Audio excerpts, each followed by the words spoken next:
Good afternoon, friends and comrades. I'm Samir Amin speaking. I'm the chair of the World Forum for Alternatives.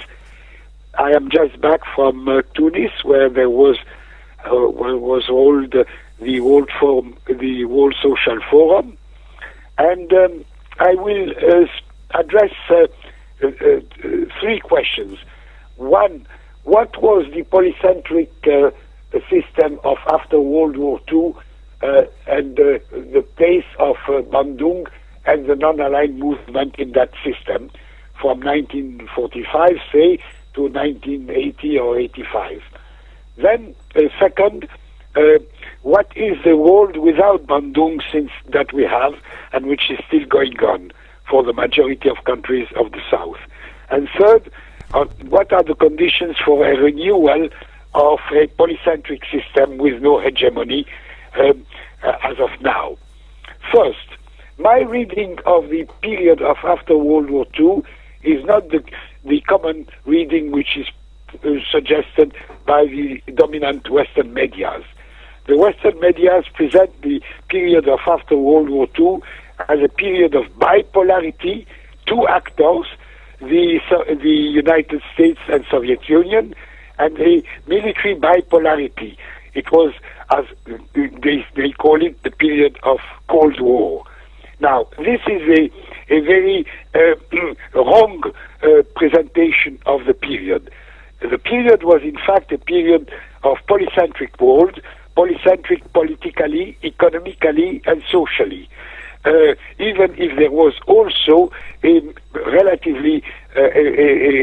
bipolarity at the military level, at the level of armaments, particularly nuclear armaments. But it was a polycentric system.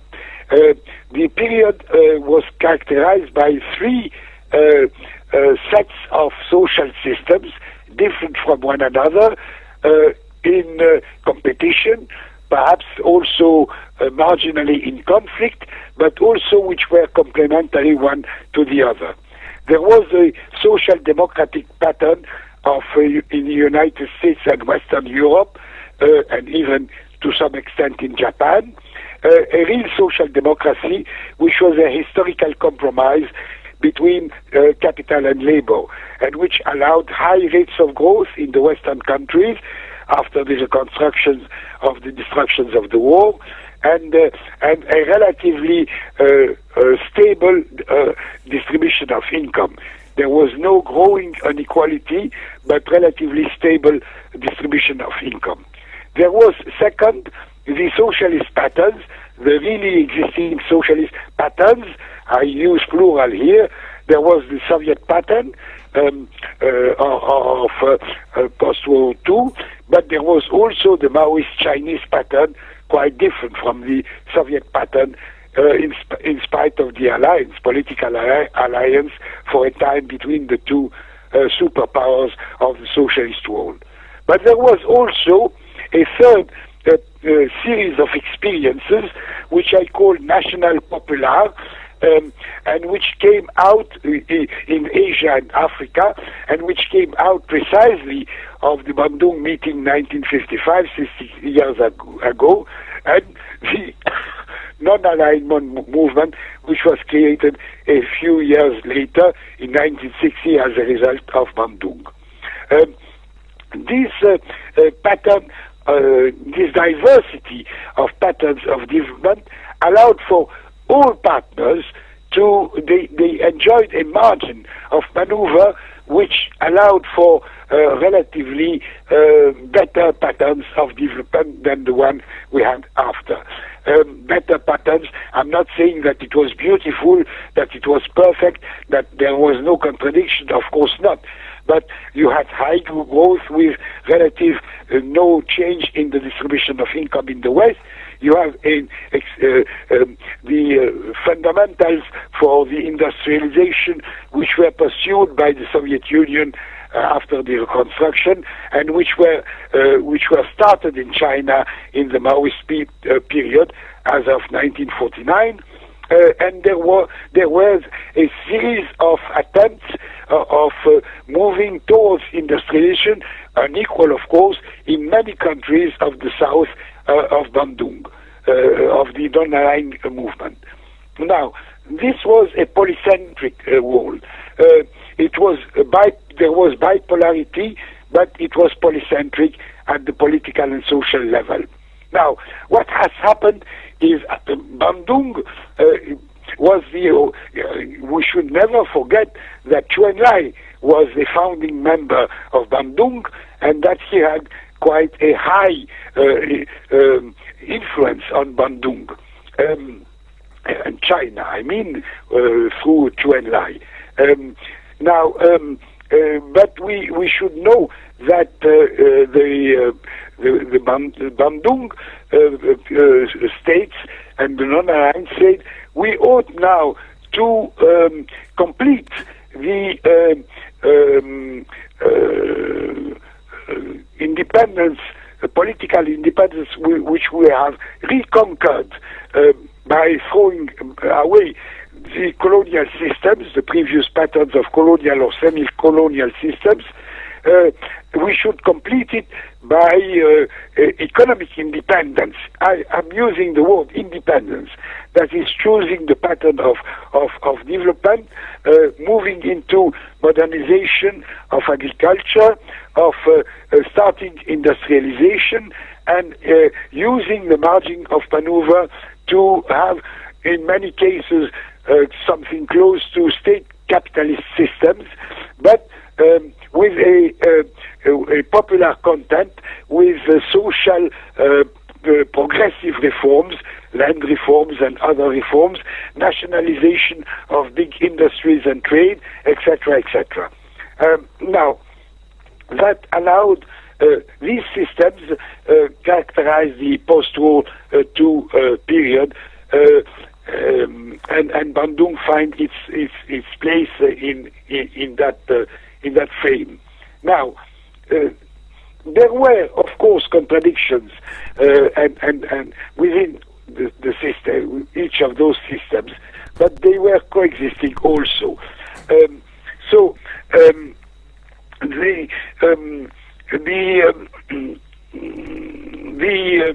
This multipolar system allowed for the countries of the South to establish the group of 77. They are 77 plus China in the United Nations, and also a series of organization of political and including in some cases military solidarity facing the aggressions of imperialism. Now, what the Soviet Union understood at that time is that this was an opportunity for them to move out of the seclusion in which they have been compelled by imperialism since the Russian Revolution 1917. So in my reading, the Cold War is not after World War II. The Cold War against the Soviet Union started in 1917 and did not discontinue throughout the history of the Soviet Union until 1990 or 91, and is even continuing now against Russia. Now, that was the attitude, and therefore there was a rapprochement coming closer, if not an alliance, in some cases alliances between Soviet Union and on the one hand, and of China on the other hand, and many countries of the non-aligned movement. And everybody benefited from that because there was a margin of maneuver which allowed for patterns of development. But those patterns of development had their own limits. I'm stressing on the group of non-aligned, which was that they were national, popular, but things were done from top to bottom. That is, reforms from top, decided by the governments, and to the benefit, not necessarily of everybody, but to the benefit of a growing middle class, which did not exist previously or was very small in most countries of the South. Now, because of those limits, that is a pattern of development within globalization. You see, globalization is not just what we have now. Globalization, it was a pattern of globalization, but with multipolarity and with room of maneuver. I would call it negotiated globalization between the three sets of partners, the Western imperialist but simultaneously social democrat societies, the really existing socialism of Soviet Union and China, and the variety of national popular patterns of development. Nasser in Egypt was typical of that, but also Sukarno in Indonesia, and we had a large number of experience of that kind. Now, because of its own limitation, internal limitation, the three patterns came out of seam within 30 or 40 years. It's not only the Soviet model which came out of seam and finally broke down brutally in 1990, as you know, but it was also to take China, the Maoist formula, which was the condition for the present success of China, which reached its own limits, but it was also the variety of national popular systems which reached its limits. It was also the social democracy in the West which reached its limits. That created the condition for a counter-offensive of the historical imperialist bloc, that is United States, Europe, and Japan, the triad, and to, as of 1981 in Cancun, when President Reagan of the United States said, "We know better than them," meaning the countries of the South and of the East, what they need, which means another pattern of globalization, unipolar, and the pole is the United States with its allies of Western Central Europe and Japan, and re-establishing its domination not only over the whole South, but also over the previous Soviet system, starting with Eastern Europe and now attacking Russia through the attack on Ukraine, and even the attempt, but that is not giving brilliant result from the West, the attempt to impose upon China to submit to the pattern of globalization. Now, we enter therefore into a second period, a world without Bandung, a world which is a new imperialist. I'm calling him the collective imperialist of the triad, U.S., Europe, and Japan. A world without Bandung, that is a world in which everybody is compelled to accept the rules established exclusively by the Western imperialist bloc. That is the uncontrolled opening, not only to trade, but also to the financial flows, the not only capital investments, but also financial flows of all sorts, and the plunder of the natural resources of the whole planet to the exclusive benefit or almost exclusive benefit of the Western powers and societies, etc., etc. That is awful. But I have always said that this system, which presented itself as the end of history, as synonymous to a new long period with peace and economic development under the market rule, this system was not viable. I always considered that it was not viable. Well, it survived 30 or 40 years, but that is a short period in history, because it immediately created everywhere dramatic social disasters, with growing inequality, with growth moving down, and whenever there was a high rate of growth, it was due to the plunder of natural resources and very little more than that. With the dismantling of the attempts of modernization of agriculture and start of industrialization, a social disaster. That social disaster, we can see it everywhere in the world. That is in the north as well as in the south, with growing inequality in the distribution of income. But there are differences between here and there. In the Western countries, in the imperialist triad, it has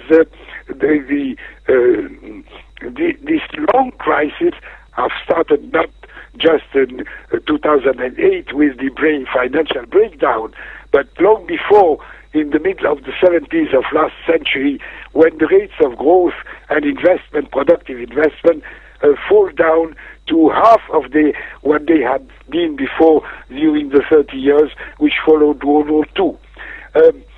Second, and therefore this is a long systemic crisis with new dimensions, of course, with the ecological dimension and other, but it's a deep financial, not only financial crisis, but systemic crisis. But we had also the breakdown of the Soviet Union, which is the end of the pattern of Soviet socialism.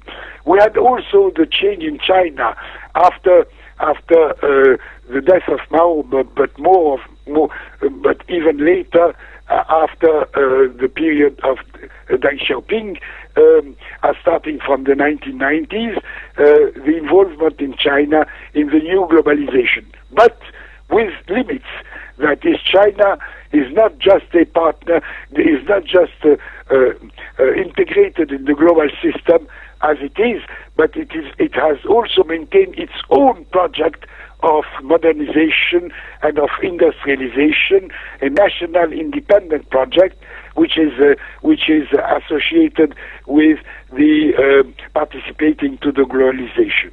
That leads to another pattern, a new pattern. Call it as you want. I call it a kind of state capitalism with a social dimension, I'm not saying socialist, which could be a stage toward a market socialism, or socialism with market, which is itself is a stage towards a higher level of socialism. But anyway, in all or almost all countries except China and Japan, of course, which belongs to the imperialist countries of Asia, Africa, and Latin America, then we had, through the programs of structural adjustment, the total destruction of the national relatively autonomous patterns which had been built before. And that was led to a tremendous social disasters, among which the acceleration of the dispossession of hundreds of millions of peasants, which associate, along with no industrialization, that is moving into the slums of cities. I mean, we beginning constructing a planet of slums in Asia, Africa, and Latin America. Now, and the loss of political room of maneuver for the power systems. Now, this new system, we can call it a system with oligarchies ruling everywhere. Oligarchy is not a specificity of Russia as it is presented usually by the Western media. You have an oligarchy, the same oligarchy ruling the United States, when in Wall Street the people demonstrated saying, we the 99%, which means that the system is ruled by 1%, the oligarchy. In fact, and exclusively that, you have oligarchies, same type of oligarchies in the Western European and Japan systems. You have oligarchy in the former socialist countries of the Soviet bloc. You have oligarchies or comprador oligarchies, neo-oligarchies in the southern countries. Now, that system has led very quickly, has been felt very quickly by the laboring classes and by the people in general, particularly in the south, as not acceptable, neither politically, nor socially, nor economically, nor culturally even. And therefore you had a start of big moves to move out of this pattern of a world with a hegemony, the hegemony of the US and its subordinate allies of Europe and Japan, move out of it towards reconstructing a polycentric system of global for the world. Now, that takes a variety of forms. It has started in Latin America with we can call them revolutionary progressive advances in Brazil, in Venezuela, in Ecuador, in Bolivia, and elsewhere potentially also. 20 or 30 years ago it has started. Then you had the popular revolts, particularly more recently in the Arab countries, in Tunisia and in Egypt particularly. But before that, you had equally popular revolts in the Philippines against Marcos, in Indonesia against Suharto, in Mali, in Africa, against the dictator Moussa Traoré, etc., etc. Now, this is visibly questioning the continuation of the pattern of globalization with hegemony and with no room in the autonomy for the societies and states and countries of the South. Another pattern, of course, of questioning that globalization is precisely the strategy of China, which, as I'm saying, is not a strategy of just participating to the global system, but along with participating to the global system, maintaining and developing its own internal national project that is with its social dimension of associating, of having the vast majority of the people benefiting, even if very unequally, but still benefiting, with a pattern of renovation of the rural society, not destruction of the rural society, but renovating it, and with the pattern of creating a national integrated system of modern industries, and with giving more and more importance to the internal market, along with its participating to the international market. Now, these are creating the conditions for moving back to the Bandung spirit. The Bandung spirit was a spirit of solidarity among the people, the peoples, that is the popular classes, the nations as a historical reality, and the states, the governments of a large number, if not all, of countries of Asia and Africa, and we should add now and Latin America. Renovate solidarity, which was, as I said, political solidarity supporting the struggle for the reconquest of independence in Africa, particularly, and for making difficult, if not impossible, the interventions of the Western powers to stop the movement. There were small wars here and there, aggressions of imperials. I'm Egyptian, and in 1956, that is 1 year after Bandung, the Western powers, Britain and France particularly, with their with their Israeli allies, attempted to destroy the Egyptian experience of Nasser, the starting experience of Nasser, by a war. But these were limited wars because precisely there was this global solidarity of the peoples, the nations and states of the South, and there was the support of the Soviet Union and China to their independent policies. Now, we cannot have a remake today of Bandung. There are no remakes in history, precisely because the social structures have changed dramatically, and not necessarily to the worse everywhere, and because precisely of that exclusive or almost exclusive power conquered by the oligarchies here and there. But we can have another pattern, a new pattern of globalization, negotiated globalization, with solidarity among the states of the South vis-à-vis states of the South plus Russia, vis-à-vis the imperialist triad, US, Europe and Japan. Now, China has started a number of initiatives in this direction. The Shanghai group, for instance, the rapprochement coming closer to Russia. Russia is perhaps moving from neoliberalism to a new pattern of state capitalism with a social dimension. And we can see that the same challenge, the peoples of the South are confronted to the same challenge. I conclude by saying that what we need and what is historically possible is precisely not a remake, but in the same spirit as Bandung was, compelling imperialism to retreat. It will not disappear, but to retreat, to accept the fait accompli of the national independence of countries of the South, and to accept a multipolar pattern of social and economic change. Thank you.